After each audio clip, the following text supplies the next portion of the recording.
स्थानीय तहको संवैधानिक अधिकार र संरचना। नेपाल राज्यको उत्पत्ति भएदेखि इतिहासका विभिन्न कालखण्डमा शासकको इच्छा र चाहना बमोजिम विभिन्न स्वरूपका राज्य निर्माण भएको पाइन्छ। पृथ्वीनारायण शाहले एकीकरण अपनाउनु अघि नेपाल पनि एउटा उपत्यकामा सीमित राज्य थियो। नेपाल एकीकरण पश्चातको आधुनिक कालमा होस् वा त्यस अघिका विभिन्न वंशका शासनकालमा कुनै न कुनै रूपमा शासनसँगै राज्यका स्वरूप एकीकृत र विघटित हुने गर्थे। यसो हुनुमा मुख्यतः शासकको सोच तथा राज्य सत्ताको अंशबण्डा प्रमुख हुने गर्थ्यो। इतिहासको पछिल्लो कालखण्डमा 35 जिल्ला, जङ्गबहादुर राणा 14 अञ्चल, 4 विकास क्षेत्र पछि 5 भएको र 75 जिल्ला हुँदै हाल 7 प्रदेश, 77 जिल्ला र 753 स्थानीय तह सहितको सङ्घीय संरचना राज्यले अवलम्बन गरेको छ। स्थानीय तह निर्धारणमा जनसङ्ख्याको आधार 2072 असोज 3 गते जारी भएको संविधानको धारा 295(3) गाउँपालिका र नगरपालिका विशेष संरक्षित वा स्वायत्त क्षेत्रको सङ्ख्या तथा सीमा निर्धारण आयोगको व्यवस्था गरेको हो। संविधान जारी भएको 6 महिनाभित्र आयोग गठन गर्नुपर्ने र आयोगले 1 वर्षभित्र काम सक्नुपर्ने कार्यादेश थियो। त्यसै व्यवस्था अनुसार 2073 चैत 2 गते आयोग गठन गरिएको थियो। गाउँपालिका, नगरपालिका तथा वडाहरूका लागि आयोगले निर्दिष्ट गरेका न्यूनतम जनसङ्ख्या र वडाको सङ्ख्या तालिकामा प्रस्ट्याउन सकिन्छ। क्षेत्र हिमाल। न्यूनतम जनसङ्ख्या गाउँपालिकामा 13,000, नगरपालिकामा 17,000। वडाको न्यूनतम जनसङ्ख्या गाउँपालिकामा 26,000, नगरपालिका हिमाल। वडाको न्यूनतम तथा अधिकतम जनसङ्ख्या गाउँपालिकामा 13,000, नगरपालिका 17,000। पहाड भित्री मधेसको पहाडी भाग। न्यूनतम जनसङ्ख्या गाउँपालिकामा 22,000, नगरपालिकामा 31,000। वडाको न्यूनतम जनसङ्ख्या गाउँपालिकामा 32,000, नगरपालिका पहाड भित्री मधेसको पहाडी भाग। वडाको न्यूनतम तथा अधिकतम जनसङ्ख्या गाउँपालिकामा 22,000, नगरपालिकामा 31,000। क्षेत्र भित्री मधेसको मत्थर भाग। न्यूनतम जनसङ्ख्या गाउँपालिकामा 40,000, नगरपालिकामा 60,000। वडाको न्यूनतम जनसङ्ख्या गाउँपालिकामा 56,000, नगरपालिका भित्री मधेसको समथर भाग। वडाको न्यूनतम तथा अधिकतम जनसङ्ख्या गाउँपालिकामा 40,000, नगरपालिकामा 60,000। क्षेत्र तराई। न्यूनतम जनसङ्ख्या गाउँपालिकामा 40,000, नगरपालिकामा 60,000। वडाको न्यूनतम जनसङ्ख्या गाउँपालिकामा 56,000, नगरपालिका तराई। वडाको न्यूनतम तथा अधिकतम जनसङ्ख्या गाउँपालिकामा 40,000, नगरपालिकामा 60,000। क्षेत्र काठमाडौँ उपत्यका। न्यूनतम जनसङ्ख्या नगरपालिकामा 60,000। वडाको न्यूनतम जनसङ्ख्या नगरपालिका काठमाडौँ उपत्यका। वडाको न्यूनतम तथा अधिकतम जनसङ्ख्या नगरपालिकामा 60,000। आयोगको मुख्य काम गाउँपालिका, नगरपालिका, विशेष क्षेत्र र स्वायत्त क्षेत्रको सङ्ख्या र सीमा निर्धारण गर्ने थियो। काठमाडौँ उपत्यका र राजधानी काठमाडौँको एकीकृत समन्वयात्मक विकासको ढाँचा कस्तो हुने भन्ने सुझाव दिन पनि आयोगलाई तोकिएको थियो। सङ्घ, प्रदेश र स्थानीय तह बीचको समन्वय र सहयोगको ढाँचा, कर्मचारीको संरचना, वित्तीय बन्दोबस्त सम्बन्धी व्यवस्था यी सबै कस्तो हुने भन्ने आयोगले सिफारिस गर्नुपर्ने कार्यादेश तोकिएको थियो। आयोगले गाउँपालिका र नगरपालिकाका लागि आवश्यक भूगोल, जनसङ्ख्या, त्यस क्षेत्रको आम्दानी र उपलब्ध सेवा सुविधाको मापदण्ड तोकेको थियो। महानगरपालिकाको जनसङ्ख्या 3 लाख, उपमहानगरपालिकाको 1,50,000 निर्धारण गरिएको छ। त्यसै गरी महानगरको वडा सङ्ख्या 28 देखि 35 र उपमहानगरको वडा सङ्ख्या 19 देखि 27 तोकिएको छ। स्थानीय तह पुनर्संरचनाका लागि अपनाइएका आधार र मापदण्ड सबै इकाइका लागि समान रूपमा लागू भएका छैनन्। भौगोलिक विविधता, जनसङ्ख्या वितरणको असमानता, पूर्वाधार विकासमा असमानता, जिल्ला स्तरका प्राविधिक समितिहरूको सिफारिस, राजनीतिक सहमति, भाषिक र जातीय उपस्थिति आदि कारणले केही अपवाद रहन गएका छन्। नगरपालिका प्रस्ताव गर्नका लागि निम्न बमोजिम पूर्वाधार भएको तथा तत्कालै हुन सक्ने अवस्था हुनुपर्नेछ। नगरपालिकाका लागि चाहिने पूर्वाधार आफ्नो क्षेत्रभित्र ल्यान्डफिल साइट हुनुपर्ने वा सो नभएमा भरपर्दो वैकल्पिक व्यवस्था भएको हुनुपर्ने, खुल्ला क्षेत्र भएको र पार्क उद्यान भएको वा हुन सक्ने हुनुपर्ने, हाट बजार क्षेत्र भएको वा राख्न पर्याप्त ठाउँ भएको हुनुपर्ने, कम्तीमा एक स्वास्थ्य केन्द्र भएको हुनुपर्ने, दमकल एम्बुलेन्स सेवा सहितको कार्यालय स्थापना गर्न आवश्यक जग्गा भएको हुनुपर्ने, साना मझौला र ठूला उद्योग सञ्चालनमा रहेको हुनुपर्ने, सञ्चार विद्युत र सडक यातायात सेवा उपलब्ध भएको हुनुपर्ने, बैंक तथा वित्तीय संस्था भएको हुनुपर्ने, खेल मैदान भएको हुनुपर्ने, बस पार्क भएको वा त्यसका लागि पर्याप्त जग्गा भएको हुनुपर्ने, खानेपानी तथा ढल निकासको व्यवस्था भएको हुनुपर्ने, सार्वजनिक शौचालय भएको हुनुपर्ने, सामुदायिक भवन वा सभाहल भएको हुनुपर्ने, व्यवस्थित पशु वधशाला भएको हुनुपर्ने, उपमहानगरका लागि चाहिने पूर्वाधार, नगरपालिकाका लागि चाहिने सबै पूर्वाधार भएको हुनुपर्ने, 200 शय्याको अस्पताल हुनुपर्ने, रङ्गशाला र कभर्ड हल तथा खेल मैदान हुनुपर्ने, सभाहल भएको हुनुपर्ने, फोहोर मैला प्रशोधन केन्द्र र अन्त्येष्टि स्थल भएको हुनुपर्ने, सुविधा सम्पन्न होटल भएको हुनुपर्ने, महानगरपालिकाका लागि चाहिने पूर्वाधार, उपमहानगरपालिका र नगरपालिकामा हुनुपर्ने सबै पूर्वाधार भएको हुनुपर्ने, 500 शय्याको विशेषज्ञ सेवा सहितको अस्पताल भएको हुनुपर्ने, रङ्गशाला भएको हुनुपर्ने, प्राविधिक शिक्षालय भएको हुनुपर्ने, सङ्ग्रहालय भएको हुनुपर्ने, टर्मिनल सहितको बस पार्क हुनुपर्ने, तरकारी तथा फलफुल बिक्री केन्द्र भएको हुनुपर्ने, कम्तीमा एक सपिङ मल भएको हुनुपर्ने, विशेष संरक्षित वा स्वायत्त क्षेत्रको संख्या र सीमा निर्धारण। संविधानको धारा 56 को उपधारा 5 मा संघीय कानून बमोजिम सामाजिक सांस्कृतिक संरक्षित वा आर्थिक विकासका लागि विशेष संरक्षित वा स्वायत्त क्षेत्र कायम गर्न सकिने व्यवस्था रहेको छ। यस्तै धारा 295(3) मा धारा 56 को उपधारा 4 र 5 बमोजिम निर्माण हुने गाउँपालिका नगरपालिका तथा विशेष संरक्षित र स्वायत्त क्षेत्रको संख्या र सीमा निर्धारण गर्न एक आयोग गठन गर्ने र सो आयोगले नेपाल सरकारले निर्धारण गरेको मापदण्ड अनुसार संख्या र सीमा निर्धारण गर्न सक्ने व्यवस्था छ। यसरी हेर्दा संविधानले संघीय कानून बमोजिम विशेष संरक्षित र स्वायत्त क्षेत्र कायम गर्न सकिने र त्यसको संख्या र सीमा निर्धारण गर्न सकिने व्यवस्था गरेको देखिन्छ। नेपाल सरकारले शीघ्र स्थानीय तहको निर्वाचन गर्ने प्रायोजनका लागि प्रथम चरणमा गाउँपालिका र नगरपालिकाको संख्या र सीमा निर्धारण गरी केन्द्र, वडा विभाजन र नामाकरण सहितको प्रतिवेदन सरकारलाई बुझाउन आग्रह गरेको थियो। त्यही अनुसार प्रथम चरणमा 719 गाउँपालिका र नगरपालिकाको संख्या र सीमा निर्धारण गरी 2073 पुस 22 गते नेपाल सरकारलाई प्रतिवेदन बुझाइयो। त्यही अनुसार प्रथम चरणमा 719 गाउँपालिका र नगरपालिकाको संख्या र सीमा निर्धारण गरी 2073 पुस 22 गते नेपाल सरकारलाई प्रतिवेदन बुझायो। तर सरकारबाट तत्काल प्रतिवेदन सार्वजनिक हुन नसकेका कारण आयोगले निर्धारण गरेका इकाइहरूमध्ये कुन कुन इकाइमा विशेष संरक्षित वा स्वायत्त क्षेत्र कायम गर्न सकिन्छ भनी जिल्ला प्राविधिक सहयोग समितिबाट छलफल गरी सिफारिस गरी लिन सकेन।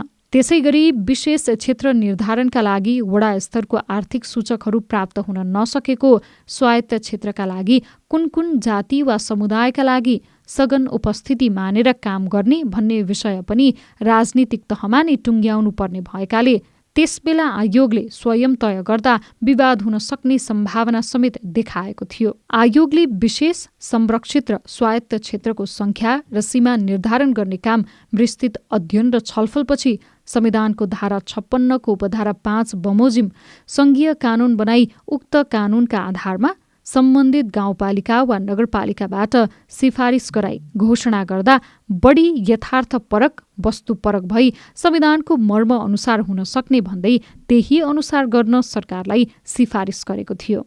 विशेष संरक्षित वा स्वायत्त क्षेत्रको संख्या र सीमा निर्धारणका मापदण्ड। संघीय कानून बमोजिम सामाजिक सांस्कृतिक संरक्षण वा आर्थिक विकासका लागि विशेष संरक्षित वा स्वायत्त क्षेत्र कायम गर्न सकिने व्यवस्था छ।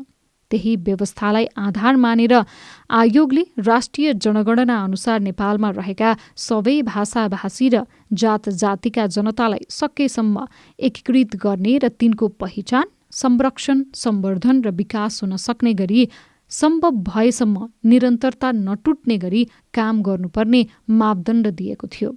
त्यस्तै संविधानको धारा 51ले तय गरेका राज्यका नीतिहरूभित्र रहेर विशेष व्यवस्था मिलाउन कायम हुने गाउँपालिका वा नगरपालिका मध्ये आवश्यक क्षेत्रका आकार र जनसङ्ख्याको पर्याप्तता र पहिचान गरिएका जाति, जनजाति समुदायलाई समेट्ने गरी थप अधिकार वा स्रोत साधनसहित सम्बन्धित गाउँपालिका वा नगरपालिकालाई नै विशेष संरक्षित वा स्वायत्त क्षेत्रका रूपमा कानून बमोजिम घोषणा गर्न सकिने गरी सिफारिस गर्नुपर्ने मापदण्ड दिइएको थियो। त्यसै मापदण्डभित्र रहेर कुनै जिल्लाको तुलनात्मक विकासका आधारमा आर्थिक र सामाजिक रूपमा अति पछि परेको विपन्न, भौगोलिक कठिनाइयुक्त दुर्गम क्षेत्र र समुदायलाई समेटी स्थानीय तह गठन गर्नुपर्ने देखिएमा सोको निर्धारण गरी त्यस्ता स्थानीय तहलाई विशेष संरचनाका रूपमा प्रस्ताव गर्न सकिने व्यवस्था थियो। कुनै जिल्लाको भाग, भेग वा क्षेत्रमा अति अल्पसंख्यक, लोप उन्मुख र अति सीमान्तकृत रूपमा रहेका जाति, समुदाय र सांस्कृतिक क्षेत्र भएमा सो समेटी गठन हुने स्थानीय तहलाई संरक्षित क्षेत्रका रूपमा प्रस्ताव गर्न सकिने कार्यादेश थियो। जिल्लामा कुनै भाग वा क्षेत्रमा एक जाति र समुदाय वा भाषा, संस्कृति भएका समुदायको सघन उपस्थिति र बाहुल्य रहेको खण्डमा त्यसलाई समेटी स्थापना हुने स्थानीय तहलाई स्वायत्त क्षेत्रका रूपमा प्रस्ताव गर्न सकिने मापदण्ड तय गरिएको थियो। विशेष क्षेत्र निर्धारणका आधार निम्न प्रकृतिका क्षेत्र रहेका गाउँपालिका वा नगरपालिका वा गाउँपालिका नगरपालिकाका वडाहरू वा वडाका समूहलाई विशेष क्षेत्रका रूपमा प्रस्ताव गर्न सकिन्छ। आर्थिक रूपमा पछि परेका क्षेत्र वा समुदाय, गरिबीको रेखामुनिको जनसङ्ख्या प्रतिशत राष्ट्रिय औसतभन्दा माथि रहेको क्षेत्र। यस प्रयोजनका लागि केन्द्रीय तथ्याङ्क विभागबाट प्रकाशित गरिबीको लघु क्षेत्र अनुमानको प्रतिवेदनमा उल्लेखित तथ्याङ्कलाई आधार बनाउन सकिन्छ। सामाजिक रूपमा अति पछि परेको समुदाय, भौगोलिक कठिनाइयुक्त दुर्गमता, प्राकृतिक अवरोध भएको क्षेत्र। संरक्षित क्षेत्र निर्धारणका आधार अति अल्पसंख्यक समुदायका बसोबासका क्षेत्रहरू, लोपोन्मुख स्थानीय निकाय स्रोत परिचालन तथा व्यवस्थापन कार्यविधि 2069 सूचीकृत समुदायका बसोबासका क्षेत्रहरू, अति सीमान्तकृत समुदायको बसोबासका क्षेत्र, स्थानीय निकाय स्रोत परिचालन तथा व्यवस्थापन कार्यविधि 2069 सूचीकृत स्वायत्त क्षेत्र निर्धारणका आधार जिल्लामा कुनै भाग वा क्षेत्रमा एक जाति, समुदाय वा भाषा, संस्कृति समुदायको सघन उपस्थिति र बाहुल्य भएको खण्डमा सो समेटी स्थापना हुने स्थानीय तह, गाउँपालिका, नगरपालिका वा वडाका समूहलाई स्वायत्त क्षेत्रका रूपमा प्रस्ताव गर्न सकिने। नामाकरण गर्ने आधार स्थानीय तहको नामाकरण गर्दा सकेसम्म सर्वसहमत रूपमा स्थानीय विशिष्टता, ऐतिहासिक स्थल वा पहिचानको निरन्तरता, हिमाल, नदीनाला, राष्ट्रिय विभूति, स्थानीय समुदायका विशिष्ट भाषिक, सांस्कृतिक पहिचान तथा धार्मिक सम्पदालाई आधार लिई गर्न सकिने। यस्तै स्थानीय तहको नामाकरण सिफारिस गर्दा विद्यमान स्थानीय निकाय तथा स्थानीय तहको सर्वपक्षीय छलफल र सहमतिका आधारमा तय गर्नुपर्ने मापदण्डका आधारमा नामाकरण गरेको पाइन्छ।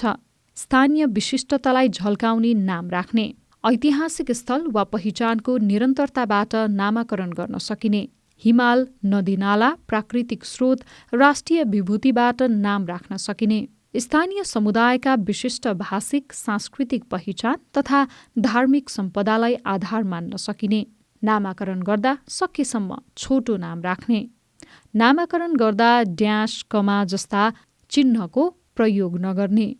केन्द्र तोक्ने आधार गाउँपालिका तथा नगरपालिकाको केन्द्र तोक्ने आधार सामान्यतया देहाय बमोजिम हुनेछ।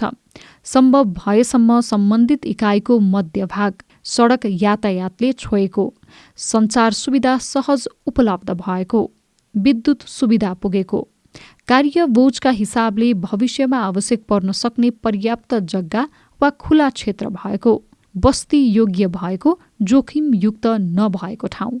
वडा विभाजनका आधार गाउँपालिका तथा नगरपालिकाको वडा विभाजनका आधारहरू देहाय बमोजिम हुनेछन्। सकेसम्म जनसङ्ख्याको समान वितरण, प्रशासनिक सुगमता हुने गरी, समुदाय नटुक्रिने गरी र सम्भव भएसम्म समुदायको संरचनामा एकरूपता हुने गरी र विघटन नहुने गरी, साविकको वडा नटुक्रिने गरी, वडाको निरन्तरता नटुट्ने गरी, प्राकृतिक स्रोत, खानेपानी, सामुदायिक वन आदि सम्भव भएसम्म प्रत्येक वडामा पर्ने गरी, आवश्यक देखिएमा वडाहरूको समेत नामाकरण गर्न सकिनेछ। स्थानीय तहको आन्तरिक आय आयोगले स्थानीय तहको पुनर्संरचनाका लागि जनसङ्ख्या, जनघनत्व, सामर्थ्य, प्राकृतिक स्रोत, पहुँच लगायतलाई आधार मानेको छ। राजस्व सङ्कलनलाई पनि सीमा निर्धारणको एउटा महत्त्वपूर्ण आधार मानिएको छ। आयोगले दिएको कार्यादेश अनुसार महानगरपालिकाको कम्तीमा 40 करोड रुपैयाँ र उपमहानगरपालिकाको 10 करोड रुपैयाँ आन्तरिक आय हुनुपर्दछ। यस्तै नगरपालिकाका लागि काठमाडौँ उपत्यका, भित्री मधेस र तराईमा 75 लाख रुपैयाँ, पहाडमा 35 लाख रुपैयाँ र हिमालमा 20 लाख रुपैयाँ न्यूनतम आर्थिक आय हुनुपर्ने मापदण्ड बनाइएको छ। त्यसै आधारमा अहिले 6 वटा महानगर, 11 वटा उपमहानगर, 276 नगरपालिका, 460 गाउँपालिका गरी 753 स्थानीय तह कायम छन्। 50,000 सुझाव सङ्कलन। कोठे बैठकबाट मात्र प्रतिवेदन तय गर्ने न कार्यादेश थियो न त आयोगले नै त्यसो गर्यो। आयोगले सहभागितामूलक प्रक्रिया अनुरूप केन्द्र स्तरमा व्यवस्थापिका संसदहरूको संसदीय समितिहरू, राजनीतिक दलहरू, संसदीय दलहरू, पूर्व सङ्घीय मामिला तथा स्थानीय विकास मन्त्रीहरू, नेपाल सरकारका विभिन्न तहका पदाधिकारीहरू, पूर्व सांसद मञ्च, स्थानीय निकायका सङ्घ महासङ्घहरू, सङ्घीय मामिला तथा स्थानीय विकास मन्त्रालयका सचिवहरू, विज्ञ, नागरिक समाज, पत्रकार तथा जिल्ला र स्थानीय तहका सरकारवालाहरू समेत गरी 50,000 जनासँग विभिन्न चरणमा अन्तर्क्रिया गरी सुझाव लिएको थियो। अन्तर्राष्ट्रिय अनुभव। स्वशासन र आत्मनिर्णयको अधिकार नजिक रहेको विशेष संरक्षित वा स्वायत्त क्षेत्र सम्बन्धी अवधारणा 1990-91 तिर आएर मात्र युरोपमा बृहत र सकारात्मक रूपमा स्वीकारिएको देखिन्छ। स्विजरल्यान्ड जस्तो बहुभाषिक मुलुकमा सांस्कृतिक समुदायबीच सत्ता साझेदारी हुने गरेको छ।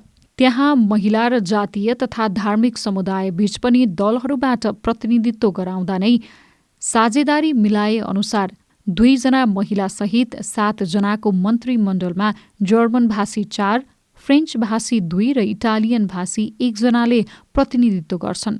बेल्जियममा भौगोलिक र भाषिक गरी दोहोरो सङ्घीयता तथा भाषिक र सांस्कृतिक स्वायत्तता रहेको छ। क्यानाडामा सन् 1979 मात्रै पनि इन्युइट जातिको 22,000 जनसङ्ख्या रहेको न्युनाभुट स्वायत्त सङ्घीय जिल्ला निर्माण भएको थियो। चीनमा 5 वटा स्वायत्त प्रोभिन्स, 31 प्रिफ्रेन्चर र 20 वटा काउन्टीमा अल्पसङ्ख्यकलाई स्वायत्तता दिइएको छ। भारतमा यस प्रकारको व्यवस्था सुरु भएको 140 वर्ष पुरानो इतिहास देखिन्छ। भारतमा खास गरी गारो, जैन्टिनिया जातिको जातीय सघनता रहेका जिल्ला तथा त्रिपुरा र मिजोरका केही भागलाई अनुसूचीका जिल्ला घोषणा गरी अल्पसङ्ख्यक जातिको संरक्षण सुरु गरेको पाइन्छ। बहुभाषिक, बहुधार्मिक र बहुसांस्कृतिक पक्ष। नेपालको संविधानको प्रस्तावनाले नेपाललाई बहुजातीय, बहुभाषिक, बहुधार्मिक, बहुसांस्कृतिक तथा भौगोलिक विविधतायुक्त भनेर आत्मसात गरेको छ। संविधानले नेपाली समाजको विविधतायुक्त विशेषतालाई आर्थिक, सामाजिक, सांस्कृतिक ऐक्यबद्धता, सहिष्णुता र सद्भावमा परिभाषित गर्ने लक्ष्य लिएको छ। समानताको हकको प्रतिबन्धात्मक व्यवस्थाले सामाजिक वा सांस्कृतिक दृष्टिले पिछडिएका र आर्थिक रूपले विपन्न नागरिकको संरक्षण, सशक्तिकरण वा विकासका लागि कानून बमोजिम विशेष व्यवस्था गर्न अनुमति दिएको छ। भाषा र संस्कृतिको हक अन्तर्गत व्यक्ति र समुदायलाई आफ्नो भाषा प्रयोग गर्ने, आफ्नो समुदायको सांस्कृतिक जीवनमा सहभागी हुने र आफ्नो भाषा, लिपि, संस्कृति, सांस्कृतिक सभ्यता र सम्पदाको सम्वर्धन र संरक्षण गर्ने हक सुनिश्चित गरेको छ। सामाजिक न्यायको हक अन्तर्गत आर्थिक रूपले विपन्न तथा लोप उन्मुख समुदायका नागरिकको संरक्षण, उत्थान, सशक्तिकरण र विकासका लागि शिक्षा, स्वास्थ्य, आवास, रोजगारी, खाद्यान्न र सामाजिक सुरक्षामा विशेष अवसर तथा लाभ पाउने हकलाई स्थापित गरेको छ। संविधानले संरक्षित क्षेत्रहरूका हकमा भाषिक, जातीय वा अन्य सामाजिक सांस्कृतिक आधारमा त्यहाँका बासिन्दाले संगठित हुन पाउने अवसर रहेको स्वीकार गरेको छ। संरक्षित क्षेत्र निर्धारणका लागि अति अल्पसंख्यक समुदायका बसोबासका क्षेत्रहरू नेपाल सरकारद्वारा सूचीकृत मध्ये लोप उन्मुख समुदायका बसोबासका क्षेत्रहरूलाई समेत आधार मानिएको हो। स्वायत्त क्षेत्र निर्धारणका लागि कुनै भाग वा क्षेत्रमा एक जाति र समुदाय वा भाषा, संस्कृति भएका समुदायको सघन उपस्थिति र बाहुल्यता भएको खण्डमा सो समेटी स्थापना हुने गाउँपालिका, नगरपालिका वा तिनका वडाहरूलाई स्वायत्त क्षेत्र निर्धारण गर्न सकिने आधार छन्। स्वायत्त क्षेत्र बनाउने आधार भने कुनै गाउँ वा नगरपालिकाको वडा तहसम्म जुनसुकै पनि जातिको सघन उपस्थितिलाई मानिएको छ। प्रतिनिधित्व सम्बन्धी व्यवस्था संविधानको धारा 215, 216, 222 र 223मा स्थानीय व्यवस्थापिका गठन सम्बन्धी रहेको व्यवस्था अन्तर्गत गाउँसभा र नगरसभाद्वारा दलित वा अल्पसंख्यक समुदायबाट निर्वाचित गाउँ कार्यपालिका र नगर कार्यपालिकाका सदस्य रहने प्रावधान रहेको छ। गाउँपालिका, नगरपालिका तथा विशेष संरक्षित वा स्वायत्त क्षेत्रको संख्या र सिमाना निर्धारण आयोगबाट निर्धारण भएका 6 महानगरपालिका, 11 उपमहानगरपालिका, 276 नगरपालिका, 460 गाउँपालिका गरी 753 इकाइका कुल 6743 वडा संख्यालाई आधार मान्दा स्थानीय तह निर्वाचन ऐन 2073ले स्थानीय तहका प्रमुख, उपप्रमुख र अध्यक्ष, उपाध्यक्ष एक पद र वडामा निर्वाचित 5 मध्ये 1 जना खुल्लाबाट महिला र 1 जना दलित महिला अनिवार्य गरेको छ। अर्थात् कुल 6743 दलित महिला सदस्यको पद कानूनमा नै सुनिश्चित छ। संविधानको धारा 216 अनुसार हरेक नगरसभा र गाउँसभामा 3 जना दलित वा अल्पसंख्यक प्रतिनिधि हुने व्यवस्था छ। 1488 जना दलित वा अल्पसंख्यक नगर र गाउँसभामा प्रतिनिधि हुनेछन्। त्यसो हुँदाहुँदै पनि गत स्थानीय तह निर्वाचनमा 170 वडामा दलित महिला सदस्यको उम्मेदवारी परेन। पद नै रिक्त हुने अवस्था आएको यो पहिलो पटक भने होइन। अघिल्लो स्थानीय तह निर्वाचनमा पनि उक्त पदमा कुल मध्ये 173 पद रिक्त भएको थियो। 13,486 वडा सदस्यमा दलित समुदायबाट 878 वडा सदस्य निर्वाचित भए, जुन कुल संख्याको 6.51% हो। 2074 सालको निर्वाचनमा 6 जना प्रमुखमा, 4 जना अध्यक्षमा र 11 जना उपप्रमुख सहित 6567 जना निर्वाचित भएका थिए। तालिका मार्फत प्रस्ट्याउँदा पद प्रमुख जम्मा 293 जना, दलित 6 जना, प्रतिशत 1.3, अध्यक्ष 460, दलित 4 जना, प्रतिशत 0.86, उपप्रमुखमा 293 जना, दलित 11 जना, प्रतिशत 3.75, उपाध्यक्षमा 460, दलित 14 जना, 3.04%, वडा अध्यक्ष 6742 जना, दलित 194 जना, 2.87%, वडा सदस्य 13,484 जना, दलित 797, 5.91%, दलित महिला वडा सदस्य 6,742 जना, दलित 6,567 जना, 97.4%। यो तालिका निर्वाचन आयोग स्थानीय तह निर्वाचन 2074बाट लिइएको हो। अर्कोतर्फ स्थानीय तह सञ्चालन ऐन 2074ले निर्वाचित दलित महिला सदस्यको जिम्मेवारी स्पष्ट पारेको छैन। त्यसैले संख्यात्मक उपस्थितिका हिसाबले उल्लेख्य मात्रामा भए पनि दलित महिलाले निर्णयकारी तहमा उल्लेखनीय भूमिका निर्वाह गर्न सकेका छैनन्। संविधानको धारा 306 को उपधारा 1 मा संघीय कानूनले निर्धारण गरेको प्रतिशतभन्दा कम जनसङ्ख्या भएको जातीय, भाषिक र धार्मिक समुदायलाई अल्पसंख्यक मानिने उल्लेख छ। हाल आदिवासी जनजाति उत्थान प्रतिष्ठान ऐन 2058 अनुसार आदिवासी जनजातिमा सूचीकृत भएका 58 जातिमध्ये केही जातिलाई अल्पसंख्यक मानिँदै आएको छ। संविधानले स्थानीय तहमा अल्पसंख्यक समुदायको प्रतिनिधित्वको व्यवस्था गरे पनि अल्पसंख्यक समुदाय को हुन् भन्ने परिभाषा नहुँदा अल्पसंख्यक प्रतिनिधि छनौट कार्य असहज हुने गरेको छ। संविधानले स्थानीय तहमा अल्पसंख्यक समुदायको प्रतिनिधित्वको व्यवस्था गरे पनि अल्पसंख्यक समुदाय को हुन् भन्ने परिभाषा नहुँदा अल्पसंख्यक प्रतिनिधि छनौट कार्य असहज हुने गरेको छ। जनजातिगत जनसङ्ख्या नेपालको जनगणना 2068 अनुसार नेपालमा 125 जाति रहेका छन्, जसमध्ये आदिवासी जनजाति उत्थान राष्ट्रिय प्रतिष्ठान ऐन अनुसार नेपालमा आदिवासी जनजाति अन्तर्गत 59 आदिवासी जनजातिको पहिचान भएको छ। आदिवासी जनजाति महासङ्घका अनुसार 10 वटा लोपोन्मुख, 12 वटा अति सीमान्तकृत, 20 वटा सीमान्तकृत, 15 वटा सुविधा वञ्चित समूह तथा 2 वटा उन्नत समूहमा भएको उल्लेख गरिएको छ।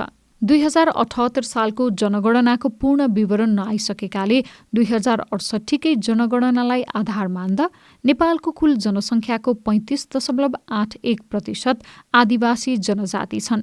त्यसै गरी 18 जनजाति हिमाली क्षेत्रमा, 24 पहाडी क्षेत्रमा, 7 भित्री मधेस र 10 वटा तराई क्षेत्रमा रहेका छन्।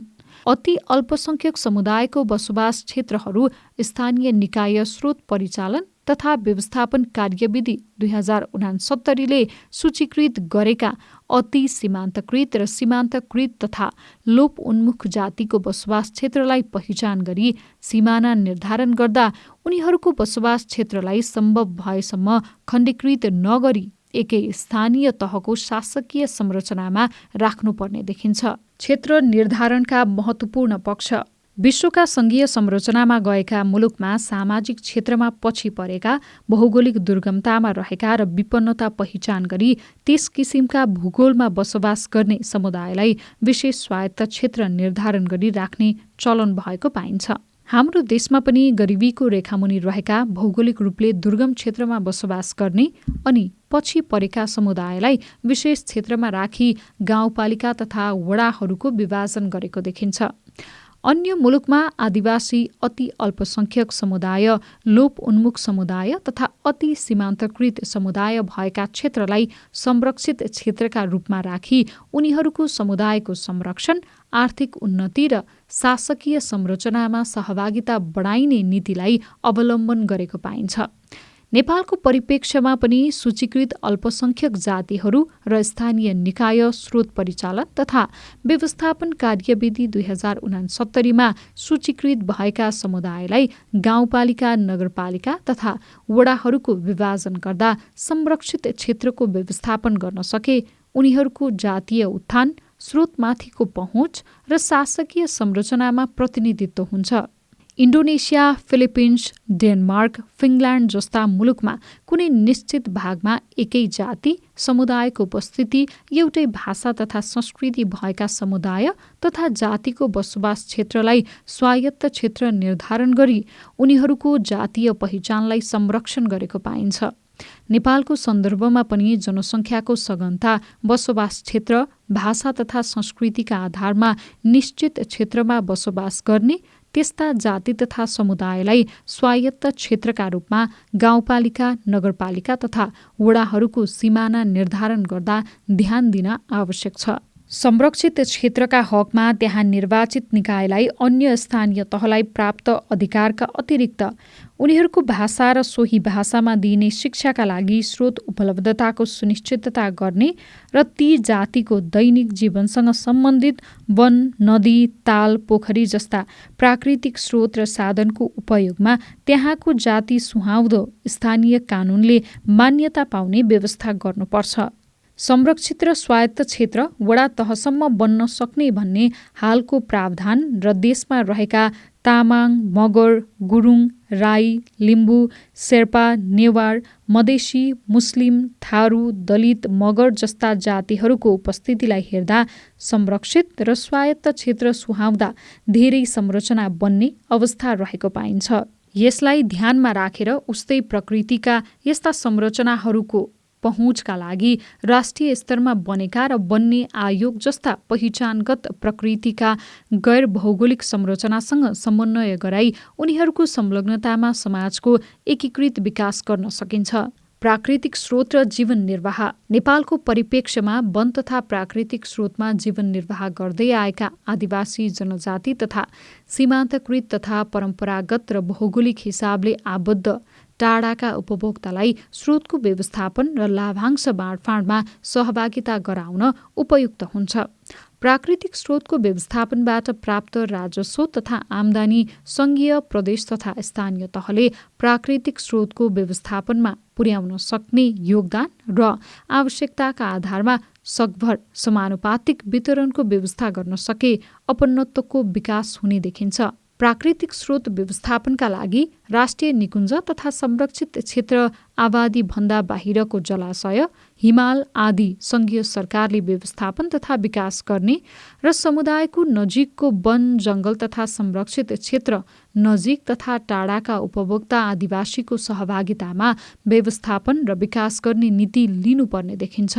वित्तीय व्यवस्थापनमा स्थानीय तहको एकल र साझा अधिकार क्षेत्र।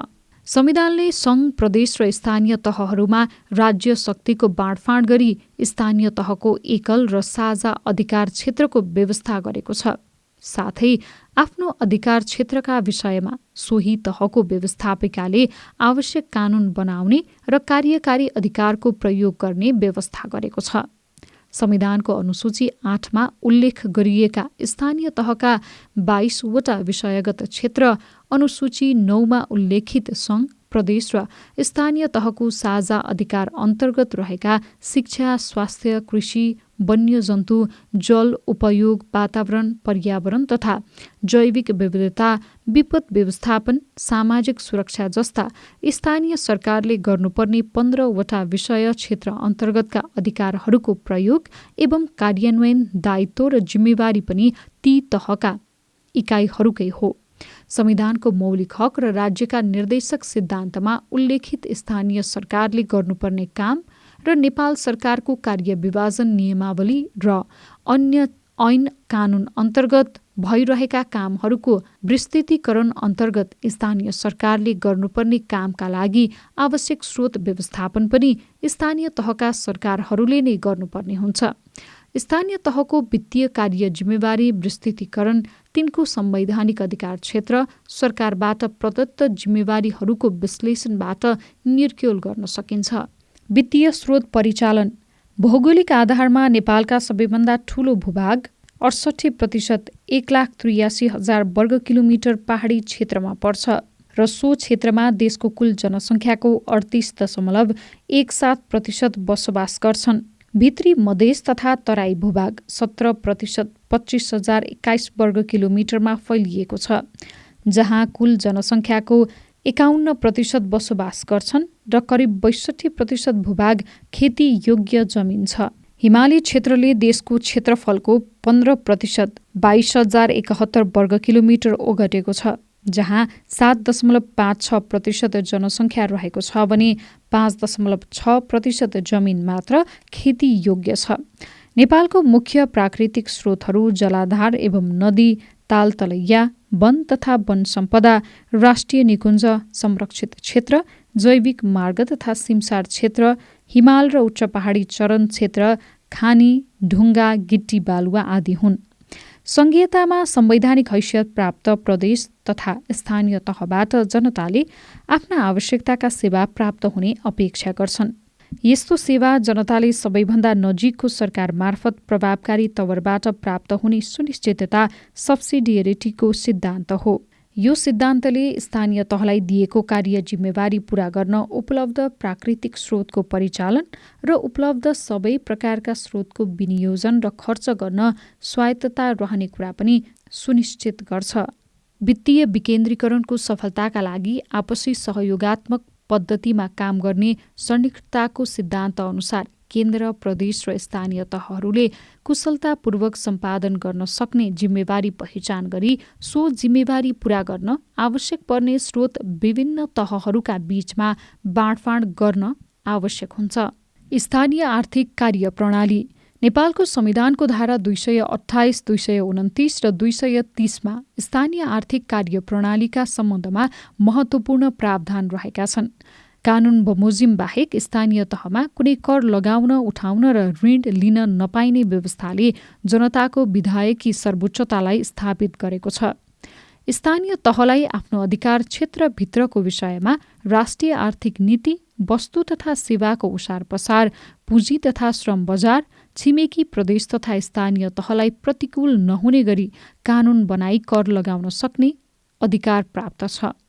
स्थानीय तह अन्तर्गतका प्रत्येक गाउँपालिका र नगरपालिकामा एक सञ्चित कोष रहनेछ र त्यस्तो कोषमा गाउँपालिका वा नगरपालिकालाई प्राप्त हुने सबै प्रकारको राजस्व, नेपाल सरकार र प्रदेश सरकारबाट प्राप्त हुने अनुदान तथा गाउँपालिका वा नगरपालिकाले लिएका ऋण र रकम, अन्य स्रोतबाट प्राप्त हुने रकम जम्मा हुने प्रावधान रहेको छ। गाउँपालिका र नगरपालिकाको राजस्व र व्ययको अनुमानका सन्दर्भमा गाउँ कार्यपालिका र नगर कार्यपालिकाले प्रत्येक आर्थिक वर्षको राजस्व र व्ययको अनुमान स्थानीय कानुन बमोजिम गाउँसभा वा नगरसभामा पेश गरी पारित गराउनुपर्ने तथा राजस्व र व्ययको अनुमान पेश गर्दा घाटा बजेट निर्माण गर्नुपर्ने भएमा सङ्घीय कानुन र प्रदेश कानुन बमोजिम घाटा पूर्ति गर्न स्रोत समेतको प्रस्ताव पेश गर्नुपर्ने प्रावधान छ। स्थानीय तहको वित्तीय अधिकार। नेपालको संविधानमा स्थानीय तहलाई दिएको राजस्व अधिकार र स्थानीय स्वायत्त शासन ऐनमा भएको स्थानीय निकायको राजस्व अधिकारको तुलनाबाट स्थानीय तहका इकाइ थप अधिकार प्राप्त हुँदै गएको देखिन्छ। तालिकामा दर्शाउँदा स्थानीय सरकार स्थानीय स्वायत्त शासन ऐन अन्तर्गतको अधिकार र वर्तमान संविधान अन्तर्गतको अधिकार। स्थानीय सरकार गाउँपालिका।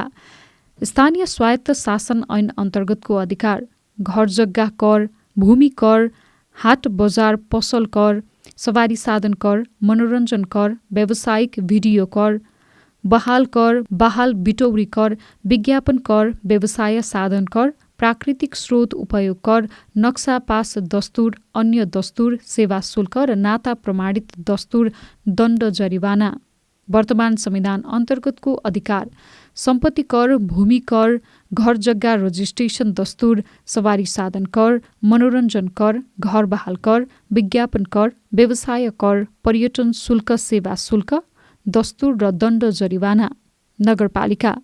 स्थानीय स्वायत्त शासन ऐन अन्तर्गतको अधिकार मालपोत भूमि कर तथा घर जग्गा कर, एकीकृत सम्पत्ति कर, हाट बजार पसल कर, सवारी साधन दर्ता तथा पटके सवारी कर, मनोरञ्जन कर, व्यावसायिक भिडियो कर, बहाल बिटौरी कर, पार्किङ शुल्क, विज्ञापन कर, व्यवसाय कर, प्राकृतिक स्रोत उपयोग कर, नक्सा पास, दस्तुर, नाता प्रमाणित, सेवा शुल्क र दस्तुर, दण्ड जरिवाना। वर्तमान संविधान अन्तर्गतको अधिकार सम्पत्ति कर, भूमि कर, घर जग्गा रजिस्ट्रेसन दस्तुर, सवारी साधन कर, मनोरञ्जन कर, घर बहाल कर, विज्ञापन कर, व्यवसाय कर, सेवा शुल्क र दस्तुर, दण्ड जरिवाना।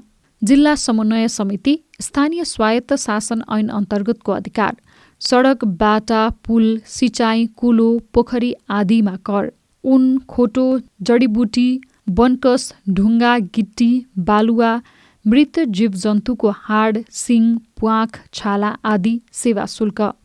दस्तुर, महसुल, दण्ड जरिवाना, बहाल, भाडा, घर जग्गा रजिस्ट्रेसन, खानी, पेट्रोलियम, वन, जलस्रोत तथा अन्य प्राकृतिक स्रोतको रोयल्टी, पर्यटन प्रवेश शुल्क र पर्वतारोहण बापत नेपाल सरकारलाई प्राप्त हुने रकमको निश्चित प्रतिशत रकम। सङ्घीय व्यवस्था भएका मुलुकहरूमा कार्य व्यवस्थापनका लागि आवश्यक पर्ने वित्तीय स्रोतको सबलीकरण गर्न खर्च जिम्मेवारी, राजस्व जिम्मेवारी, अन्तर सरकारी वित्तीय हस्तान्तरण, ऋण व्यवस्थापन, अन्तर सरकारी वित्तीय सम्बन्ध जस्ता पक्षहरूको विकास गरिएझैँ नेपालको सन्दर्भमा सङ्घ, प्रदेश र स्थानीय तहका बीचमा ठाडो वा तेर्सो अन्तर सरकारी वित्तीय हस्तान्तरण गर्ने विषय अत्यन्त महत्त्वपूर्ण हुन्छ। संविधानले व्यवस्था गरेको राष्ट्रिय प्राकृतिक स्रोत तथा वित्त आयोगले राज्यका तीनै तहका लागि सामाजिक न्याय, खर्चको आवश्यकता, राजस्व क्षमता आदिका आधारमा सङ्घले प्रदेश र स्थानीय तहलाई उपलब्ध गराउने अनुदानका उपयुक्त सूचकहरू तयार गर्नुपर्ने हुन्छ। त्यसैगरी प्रदेश सरकारले स्थानीय तहलाई अनुदान उपलब्ध गराउँदा अपनाउनुपर्ने आधारहरू र स्थानीय तहका बीचमा पनि सक्षम स्थानीय तहले कमजोर स्थानीय तहलाई आफ्नो आन्तरिक स्रोतको केही अंश उपलब्ध गराउने कानुनी प्रावधान हुन आवश्यक हुन्छ। अहिले बनेका स्थानीय तहका सरकारहरूले यी पक्षहरू सम्बन्धित कानुन बनाउँदा सजगता अपनाउनुपर्ने हुन्छ। वित्तीय स्रोत परिचालन क्षमता विश्लेषण। सङ्घीयतामा सङ्घ, प्रदेश र स्थानीय तहका सरकारहरू संविधानबाट प्रदान गरिएको अधिकार क्षेत्रमा स्वायत्त ढङ्गले कार्य सम्पादन गर्न सक्ने भएकाले यसका लागि आवश्यक स्रोत र साधन जुटाउने, त्यसको विनियोजन गर्ने, खर्चको प्रक्रिया र आधार तयार गर्ने, लेखाङ्कन गर्ने, लेखा परीक्षण तथा फरफारक गर्ने काम समेतका लागि जिम्मेवार तथा जवाफदेही हुन्छन्। स्थानीय तहको वित्तीय सार्थकता भन्नाले वित्तीय रूपमा गाउँपालिका वा नगरपालिकाको प्रशासनिक तथा नागरिकको माग अनुसार विकास निर्माण तथा सेवा प्रवाहका लागि आवश्यक खर्च आफ्नो नियमित आम्दानीका स्रोतबाट बेहोर्न सक्ने अवस्थालाई बुझिन्छ। यस अन्तर्गत कर तथा गैर करका स्रोतहरूबाट परिचालन गरिएको साधन र यसमा भएको नियमित वृद्धि, केन्द्रीय तथा अन्य बाह्य स्रोतमा रहेको निर्भरताको अवस्था, सम्बन्धित निकायको कार्यक्षेत्रको नियमित आर्थिक वृद्धि र विगत वर्षहरूमा भएको लेखा परीक्षकको प्रतिवेदन र तिर्नुपर्ने दायित्व जस्ता विषयको विश्लेषण गर्ने गरिन्छ। पुनर्संरचनापछि नेपालमा प्रत्येक गाउँपालिका तथा नगरपालिकाको पनि यस्तै विश्लेषण गरी सार्थक रहे नरहेको कुरा अध्यावधिक गर्ने र टुङ्गो लगाउनुपर्ने हुन्छ। स्थानीय तहको राजस्व अधिकारको प्रयोग।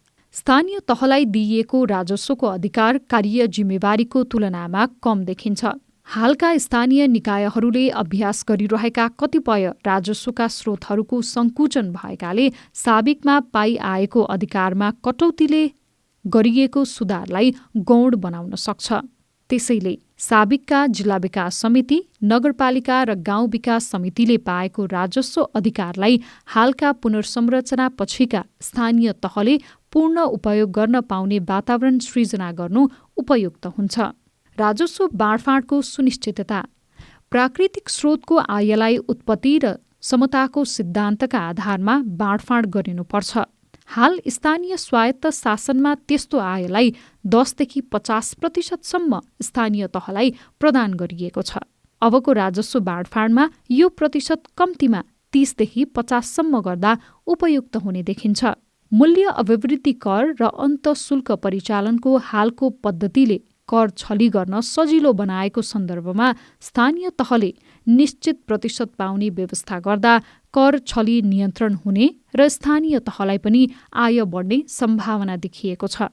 यसैगरी घरजग्गा र रजिस्ट्रेसन दस्तुर प्रदेश र स्थानीय तहमा भएकाले यसलाई एकै तहमा मात्र सङ्कलन गरी बाँडफाँड गर्दा उपयुक्त हुने देखिन्छ।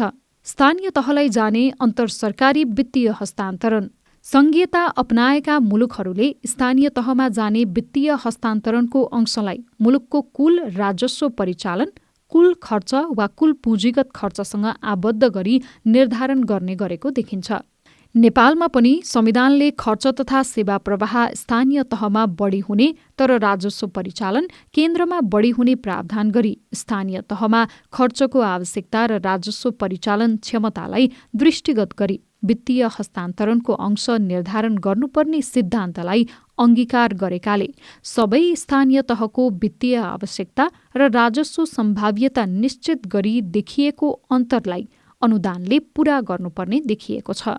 संविधानले प्रबन्ध गरेको समानीकरण अनुदान, समपूरक अनुदान, सशर्त अनुदान र विशेष अनुदानलाई स्थानीय तहका गाउँपालिका र नगरपालिकामा हस्तान्तरण गर्ने सूत्र राष्ट्रिय प्राकृतिक स्रोत तथा वित्तीय आयोगबाट सुनिश्चित गरी कार्यान्वयन गर्नुपर्छ। यस्तो सूत्रमा जनसङ्ख्या, भूगोल र कठिनाई यातायातको सुगमता, बजारको पहुँच, राजधानी वा केन्द्रबाट दूरी, प्राकृतिक प्रकोपको जोखिमको सघनता, राजस्व परिचालन प्रोत्साहन जस्ता विषय समावेश गर्नु उपयुक्त हुन्छ। साविकमा स्थानीय तहहरूले उपयोग गरिआएको निशर्त अनुदानलाई स्पष्ट रूपमा हालको संविधानमा उल्लेख नगरिएकाले कायम अन्योल समानीकरण अनुदानमा यी विषय समायोजन गर्दै अन्तर सरकारी वित्तीय सम्बन्धका रूपमा कानूनमा स्पष्ट गर्नुपर्ने देखिन्छ। ऋण परिचालन मुलुकको समष्टिगत आर्थिक परिसूचकमा नकारात्मक असर नपर्ने गरी स्थानीय तहलाई पुँजीगत लगानीको आवश्यकता पूरा गर्न ऋण वा सापटी परिचालन गर्न दिने अभ्यासलाई निरन्तरता दिँदै लागत लाभ विश्लेषण गर्दा लाभकारी र कम जोखिमयुक्त देखिएका लगानी परियोजनाका आधारमा ऋण परिचालन गर्ने नीति कानून बनाई लागू गर्नु उपयुक्त देखिन्छ। संविधानले राष्ट्रिय प्राकृतिक स्रोत तथा वित्त आयोगले सबै तहका सरकारलाई घाटा वित्त परिचालन वा आन्तरिक ऋणको सीमा निर्धारण गर्ने अधिकार दिएकाले सोही बमोजिम गर्नु उपयुक्त हुने देखिन्छ।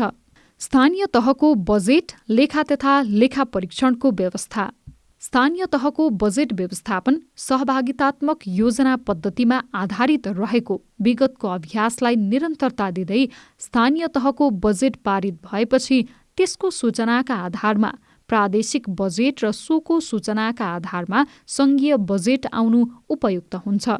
यसले संविधानमा प्रावधान गरिएको घाटा बजेटको सिद्धान्तलाई कार्यरूप दिन समेत सहजता हुन्छ।